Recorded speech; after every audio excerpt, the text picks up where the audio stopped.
Hello बच्चों, let's understand the question first. At higher altitude the boiling point of the water lower because. आपने देखा होगा जब हम लोग हायर एल्टीट्यूड की तरफ चलते हैं तो उस कंडीशन पे वाटर का जो बॉइलिंग पॉइंट है, किसी भी लिक्विड का बॉइलिंग पॉइंट जो होता है वो डिक्रीज कर जाता है. देखिए, बॉइलिंग पॉइंट जो होता है बेसिकली होता क्या है, सबसे पहली तो बात यहाँ करते हैं. बॉइलिंग पॉइंट का मतलब वो जगह जहां पर या वो टेम्परेचर यानी eight which at that temperature, इसको थोड़ा सा डेफिनेशन के अकॉर्डिंग बात कर लेते हैं. At that temperature the vapor pressure of any liquid is equal to the atmospheric pressure. ठीक है, एटमॉस्फेरिक प्रेशर.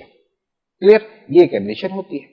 अब वो टेम्परेचर जहां पर वेपर प्रेशर लिक्विड का एटमॉस्फेरिक प्रेशर के इक्वल होता है.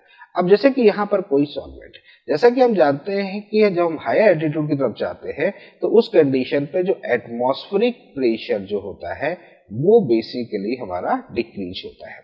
और एटमॉस्फेरिक प्रेशर जब डिक्रीज होता है तो नेचुरल सी बात है, जब एटमॉस्फेरिक प्रेशर डिक्रीज होगा तो vapour pressure of the liquid यानी कि एटमॉस्फेरिक प्रेशर कितना होगा तो बॉइलिंग पॉइंट होगा. तो vapour pressure of the liquid यानी कि less liquid, vapour pressure of liquid की कम वैल्यूज पर ही वो एटमॉस्फेरिक प्रेशर के इक्वल हो जाएगा. आया ना, यानी कि उस कंडीशन पर हमें ज्यादा वेपर प्रेशर की रिक्वायरमेंट नहीं होगी क्योंकि एटमॉस्फेरिक प्रेशर जो है हमारा डिक्रीज कर गया. तो एटमॉस्फेरिक प्रेशर डिक्रीज कर गया तो इसका मतलब है कि लो टेम्परेचर पर ही वेपर प्रेशर ऑफ लिक्विड उसके इक्वल हो जाएगा. और ऐसी कंडीशन जब होगी तो इसका मतलब है कि उसका जो बॉइलिंग पॉइंट होगा वो डिक्रीज करेगा.